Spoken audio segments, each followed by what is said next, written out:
Good morning students. आज हम class 11th की यूनिट नंबर फर्स्ट का लेक्चर नंबर 7 स्टार्ट करेंगे।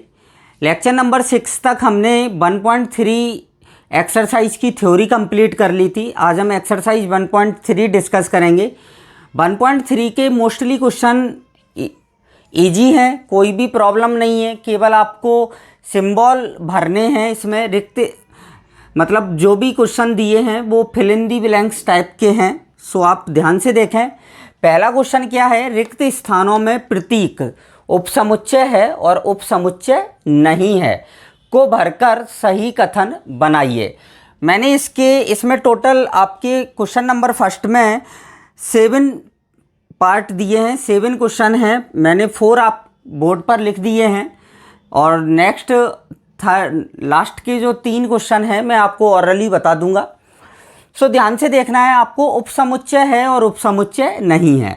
कल मैंने आपको उपसमुच्चय के बारे में बताया था। उपसमुच्चय है कब कोई समुच्चय किसी अन्य समुच्चय का उपसमुच्चय कब होता है, जब ए के सभी अवयव बी में विद्यमान हो तो ए को हम बी का क्या कहते हैं, उपसमुच्चय कहते हैं।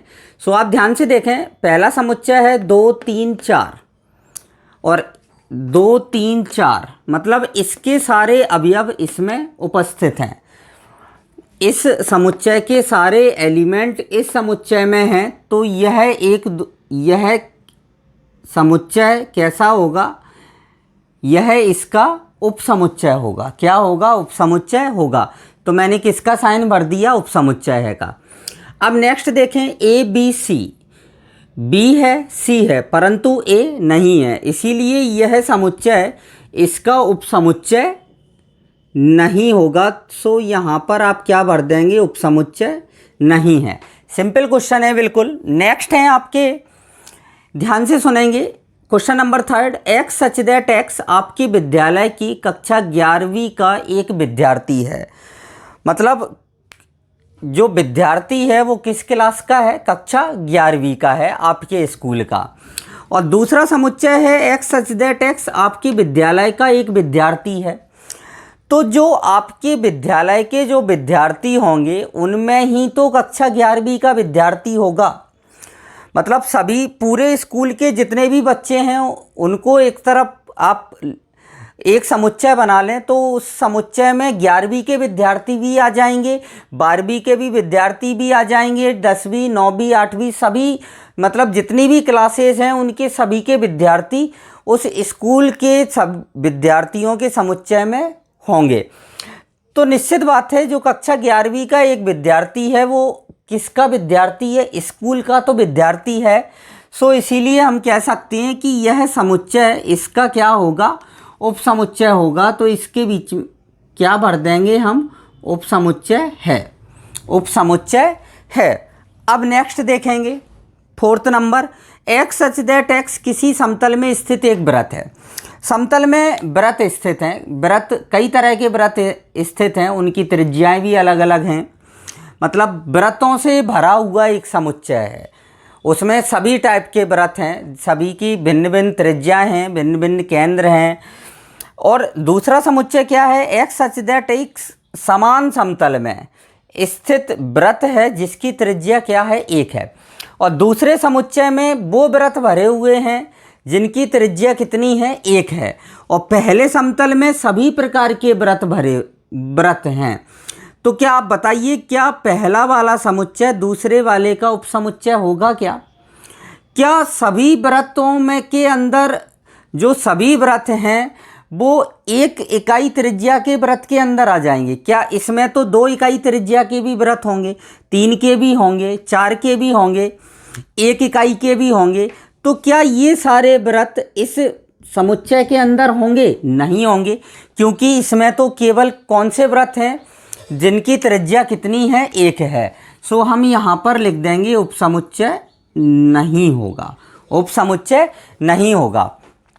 अब नेक्स्ट क्वेश्चन जो है 5th नंबर में आपको ऑरली बता रहा हूँ कि एक्स सच दैट एक्स समतल में स्थित एक त्रिभुज है। मतलब एक त्रिभुजों का समुच्चय दिया है और दूसरा समुच्चय आयतों का समुच्चय दिया है। क्या सभी त्रिभुज आयत होते हैं? क्या सभी त्रिभुज आयत होते हैं क्या? नहीं भाई, त्रिभुज अलग होते हैं। त्रिभुज 3 भुजाओं के होते हैं और आयत के अंदर कितनी भुजाएं होती हैं? 4 भुजाएं होती हैं। मतलब कभी भी त्रिभुज जो होंगे वो आयत के अंदर नहीं आएंगे। मतलब एक तो त्रिभुज का समुच्चय है और एक किसका समुच्चय है? आयत का। तो ये दोनों अलग अलग समुच्चय होंगे। कैसे होंगे? अलग अलग समुच्चय होंगे, क्योंकि आयत के समुच्चय में आयत होंगे और त्रिभुज के समुच्चय में त्रिभुज होंगे। तो निश्चित बात है त्रिभुजों का समुच्चय आयत के समुच्चय का उपसमुच्चय नहीं हो सकता है। इसीलिए 5th नंबर जो क्वेश्चन होगा उसमें क्या आएगा? उपसमुच्चय नहीं है। कौन सा आंसर आएगा? उपसमुच्चय नहीं है, भरेंगे आप। 6 नंबर है एक्स सच दैट एक्स किसी समतल में स्थित एक समबाहु त्रिभुज है। समबाहु त्रिभुजों का समुच्चय है। और दूसरा समुच्चय दिया है किसी समतल में स्थित एक त्रिभुज का समुच्चय है। मतलब समबाहु त्रिभुज और त्रिभुज में दोनों में उभयनिष्ठ क्या है? त्रिभुज। समबाहु त्रिभुज भी त्रिभुज होता है, विषमबाहु भी त्रिभुज होता है, समकोण भी त्रिभुज होता है। तो एक समुच्चय तो आपको समबाहु त्रिभुज का दिया है और दूसरा समुच्चय दिया है जिसमें त्रिभुजों का समुच्चय है। तो निश्चित बात है त्रिभुजों के समुच्चय में समबाहु त्रिभुज भी आ जाएंगे। क्या आ जाएंगे? समबाहु त्रिभुज आ जाएंगे, क्योंकि त्रिभुज के का टाइप है समबाहु त्रिभुज। त्रिभुज का क्या है? टाइप है समबाहु त्रिभुज। तो एक तो समुच्चय आपको दिया है समबाहु त्रिभुजों का और दूसरा समुच्चय दिया है आपको त्रिभुज का समुच्चय दिया है। तो निश्चित बात है समबाहु त्रिभुजों का समुच्चय किसके अंदर होगा? त्रिभुज के समुच्चय के अंदर होगा। तो 6 नंबर में आप क्या भरेंगे? उपसमुच्चय है। उपसमुच्चय है। सभी लोग अपनी अपनी बुक्स में देखते चलेंगे। नेक्स्ट आता है 7 number X such that X समप्राकृत संख्याएं हैं। एक तो समप्राकृत संख्याओं का दिया है। समप्राकृत संख्याएं कौन सी होती हैं? 2, 4, 6, 8, 10 डॉट डॉट डॉट। और एक दूसरा समुच्चय है एक्स एक पूर्णांक है। एक्स क्या है? एक पूर्णांक है। तो क्या सभी समप्राकृत संख्याएं पूर्णांक संख्याएं होती हैं? होती हैं। 2 पूर्णांक है, 4 पूर्णांक है, 6 पूर्णांक है, 8 पूर्णांक है, 10, 12, 14, 16, 18, 20, 22 डॉट डॉट डॉट। मतलब जितनी भी समप्राकृत संख्याएं होती हैं वो सारी ही पूर्णांक संख्याएं होती हैं। कैसी होती हैं? पूर्णांक संख्याएं होती हैं। तो निश्चित बात है समप्राकृत संख्याएं किसके अंदर आती हैं? पूर्णांक संख्याओं के अंदर आती हैं। तो जो आपका 7 नंबर क्वेश्चन है उसमें क्या भरेंगे आप? उपसमुच्चय है। क्या भरेंगे? उपसमुच्चय है। ये क्वेश्चन नंबर फर्स्ट आपका कंप्लीट होता है। ये तीनों क्वेश्चंस के लिए मैंने ऑरली आपको बताया है, आप अपनी बुक्स में देख लें ध्यान से। मैंने एक्सप्लेन कर दिया है, अब आप इसको नोट करें। देन क्वेश्चन नंबर 2 डिस्कस करते हैं। क्वेश्चन नंबर 2 मैंने बोर्ड पर लिख दिया है। क्वेश्चन नंबर 2 में क्या करना है? हमें सत्य और असत्य बताना है कि कौन सा सत्य है और कौन सा असत्य है। हमें कथन दिए गए हैं अलग अलग और आपको देखना है कि सत्य है या असत्य है। ए बी उपसमुच्चय नहीं है बी सी ए का। सत्य है कि असत्य है? असत्य है। क्यों? क्योंकि ए बी उपसमुच्चय है बी सी ए का। ए बी इस समुच्चय में भी उपस्थित हैं। किस में उपस्थित हैं? इसमें भी उपस्थित हैं। तो निश्चित बात है ये इसका क्या होगा? उपसमुच्चय होगा। इसीलिए यह कैसा होगा? फाल्स है। कैसा है? फाल्स है, असत्य है। कैसा है? असत्य है। अब ए कॉमा ई उपसमुच्चय होता है अंग्रेजी वर्णमाला के एक स्वर का होता है। कितने स्वर होते हैं आपके? ए ई आई ओ यू। और इसमें ए ई आई ओ यू होंगे और इसमें क्या है? ए कॉमा ई हैं। तो ए कॉमा ई किस में विद्यमान होंगे? अंग्रेजी वर्णमाला के स्वर में विद्यमान होंगे। तो इसीलिए यह कैसा होगा? आपका सत्य होगा। कैसा होगा? 2 सत्य होगा। अब देखें 1 2 3 उपसमुच्चय है क्या 1 3 5 का? देखिए 2 नहीं है इसमें।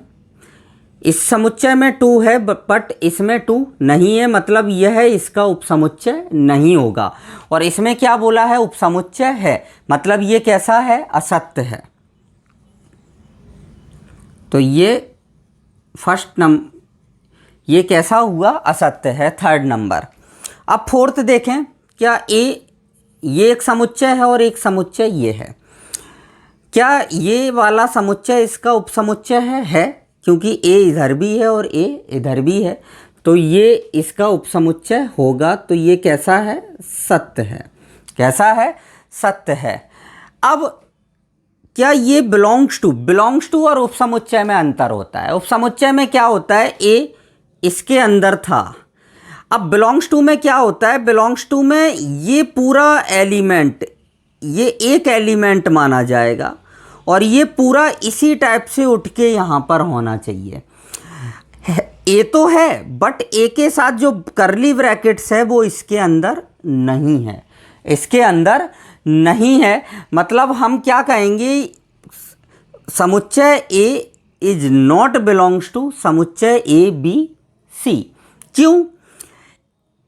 क्यों नहीं है, ये जैसा दिख रहा है ना आपको वैसा ही इसके अंदर होना चाहिए था बिलोंग्स टू के लिए। किसके लिए, बिलोंग्स टू के लिए, बट इसमें ब्रैकेट नहीं आ रहा है, सो ये कैसा होगा, असत्य होगा। कैसा होगा, असत्य। स्टूडेंट इसमें गलती कर लेता है, वो ये देखता है कि ए बिलोंग्स टू ये है, बट बिलोंग्स टू में जैसा है वैसा ही इधर होना चाहिए समुच्चय के अंदर। अगर नहीं है तो नॉट बिलोंग्स टू होगा। कैसा होगा, नॉट बिलोंग्स टू। अब नेक्स्ट देखें question number 6, x such that x संख्या 6 से कम एक समप्राकृत संख्या है। तो 6 से कम समप्राकृत संख्याएं कौन सी होंगी, 2 और 4। कौन सी होंगी, 2 और 4, 6 से कम समप्राकृत संख्या। अब दूसरा क्या है, एक्स सच दैट एक्स एक प्राकृत संख्या है जो 36 को विभाजित करती है। कैसी संख्या है, एक प्राकृत संख्या है जो 36 को क्या करती है, विभाजित। तो क्या आ जाएगा, 2, 3 भी आ जाएगा, 4 भी आ जाएगा। 4 के बाद आपका क्या आएगा, 4 के बाद 6 आ जाएगा, 6 के बाद कितना आएगा, 9 आ जाएगा, 9 के बाद कितना आ जाएगा, 12, और 12 के बाद कितना आ जाएगा, 18, 18 के बाद 36। क्या ये इसका उपसमुच्चय है 2 और 4 इसमें भी हैं और 2 और 4 इसमें भी हैं। मतलब ये कैसा है, आपका सत्य है। कैसा है, सत्य है। तो आप क्वेश्चन नंबर 2 इजी क्वेश्चन था। ऐसे ही क्वेश्चन नंबर 3 भी बहुत इजी है। उसमें बिलोंग्स टू और नॉट बिलोंग्स टू समुच्चय है, उपसमुच्चय है, बताना है केवल और केवल आपको। सो आप ये क्वेश्चन नंबर 2 नोट करें, देन क्वेश्चन नंबर 3 डिस्कस करते हैं। क्वेश्चन नंबर 3 देखेंगे सभी स्टूडेंट्स। सत्य और असत्य बताना है आपको, और सत्य है क्यों है, सत्य नहीं है तो क्यों नहीं है। माना कि एक समुच्चय दिया है ए के अंदर करली ब्रैकेट के अंदर 1 2 और इसके अंदर करली ब्रैकेट के अंदर क्या दिया है, 3 4 अलग करली ब्रैकेट में है और कॉमा 5। मतलब यहाँ पर हम देखें तो ये 3, 4 ये एक एलिमेंट का काम करेंगे। किसका काम करेंगे, एक एलिमेंट का। मतलब ये दोनों अलग अलग नहीं हो सकते हैं। मतलब 3 को हम अलग नहीं कर सकते हैं, ना ही 4 को अलग कर सकते हैं। अगर ये जाएगा तो पूरा इसी टाइप से ये पूरा उठ के ही बनेगा कोई समुच्चय, अदरवाइज ये अलग अलग नहीं किए जा सकते हैं। सो आपको ये सबसे पहला पॉइंट है, ये याद रखना है। तो अब अपन एक एक क्वेश्चन देखते हैं। जैसे हम वन का उपसमुच्चय लिखते हैं तो इसका उपसमुच्चय लिखेंगे तो वन को हम इस टाइप से लिखेंगे, तो ये इसका क्या होगा, उपसमुच्चय होगा। अब अगर हम इसको लिखें 3, 4 को, तो इसमें एक करली ब्रैकेट तो पहले से ही है।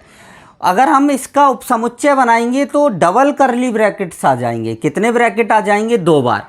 बट इसमें क्या देखो आपकी 3, 4 उपसमुच्चय है ए का, तो 3, 4 जैसा दिया है वो तो ये अवयव है इस ए का क्या है, अवयव है। देखो इसको देखें आप और इसको देखें, बिल्कुल सेम है।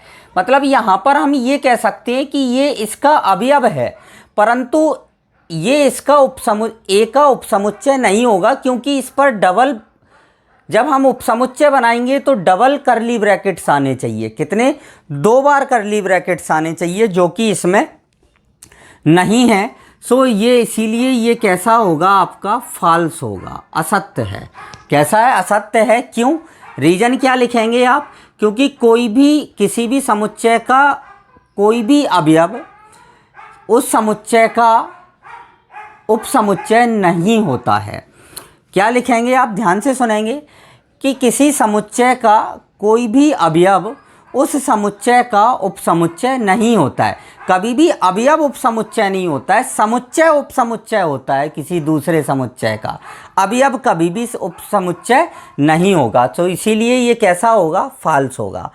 अब आप देखें थ्री, मैंने अभी जस्ट इससे पहले क्वेश्चन बताया था, उसमें बिलोंग्स टू था, तो उसमें मैंने उसमें ए था, तो मैंने कहा था कि ए जैसा है वैसा ही होना चाहिए। इसमें देखें कि 3,4 जैसा दिया इधर दिया है वैसा ए के अंदर है, मतलब ये इस बिलोंग्स टू क्या होगा? ए होगा। मतलब ये कैसा है? ट्रू है। कैसा है? ट्रू, सत्य है। कैसा है? सत्य है। अब नेक्स्ट देखें, हाँ यहाँ पर आ गई। देखो ये बात जो अपन यहाँ कर रहे थे कि डबल करली ब्रैकेट्स होना चाहिए, यहाँ पर इन्होंने डबल करली ब्रैकेट्स दे दिया, मतलब ये भी कैसा हो जाएगा? आपका ट्रू हो जाएगा। कैसा हो जाएगा? ट्रू।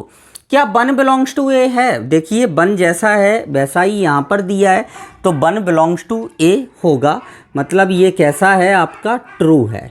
कैसा है? ट्रू है।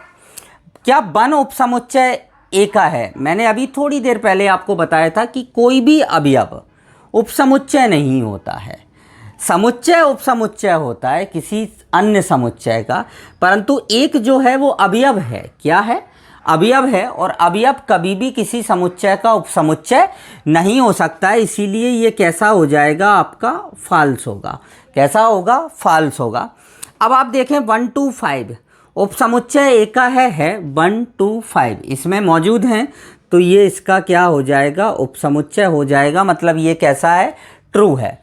अब देखें 7 number 1 2 5 belongs to A, belongs to sign आ गया वापस, तो जैसा है वैसा ही होना चाहिए। क्या 1 2 5 के साथ अलग से कोई करली ब्रैकेट आपको दिख रहा है क्या? नहीं। जैसे 3,4 के संग अलग से करली ब्रैकेट दिख रहा है, वैसा क्या 1 2 5 के संग करली ब्रैकेट दिख रहा है? नहीं दिया है, मतलब ये कैसा होगा? आपका फॉल्स होगा।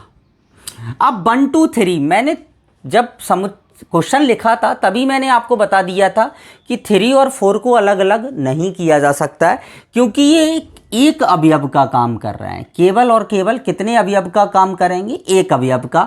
और इसमें देखो 1 2 3 को अलग कर दी, 3 को अलग कर दिया है, जबकि 3 अलग नहीं हो सकता है, इसीलिए ये कैसा होगा?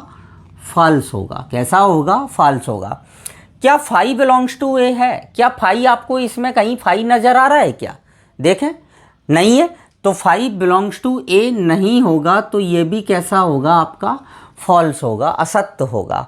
क्या 5 उपसमुच्चय ए का है? मैंने कल बताया था आपको कि प्रत्येक रिक्त समुच्चय जो होता है वो हर समुच्चय का क्या होता है? उपसमुच्चय होता है, तो 5 ए का उपसमुच्चय होगा, मतलब ये ट्रू है।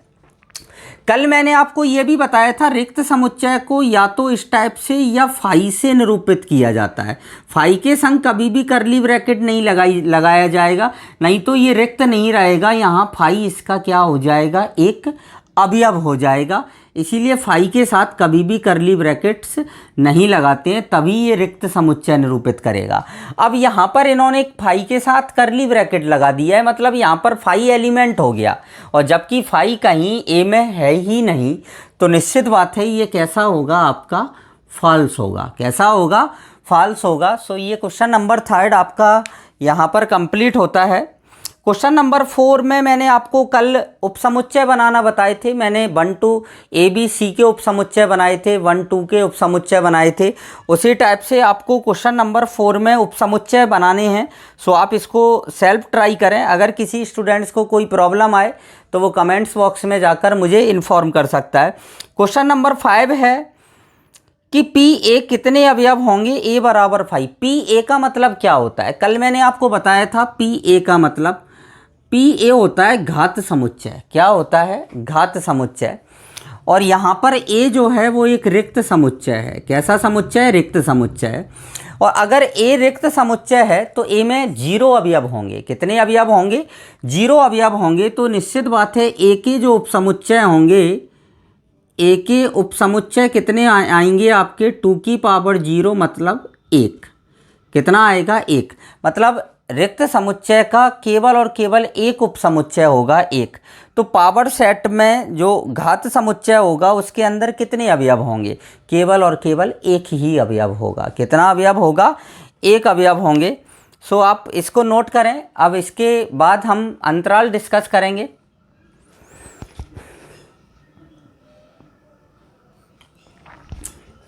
आज का लेक्चर नंबर 7 यहीं पर ख़त्म होता है। अब हम नेक्स्ट लेक्चर नंबर 8 में आपको इंटरवल के बारे में बताएंगे। देन क्वेश्चन नंबर 6 से स्टार्ट करेंगे, क्योंकि क्वेश्चन नंबर 6 और 7 में जो क्वेश्चन हैं वो इंटरवल पर डिपेंड करते हैं। किस पर डिपेंड करते हैं?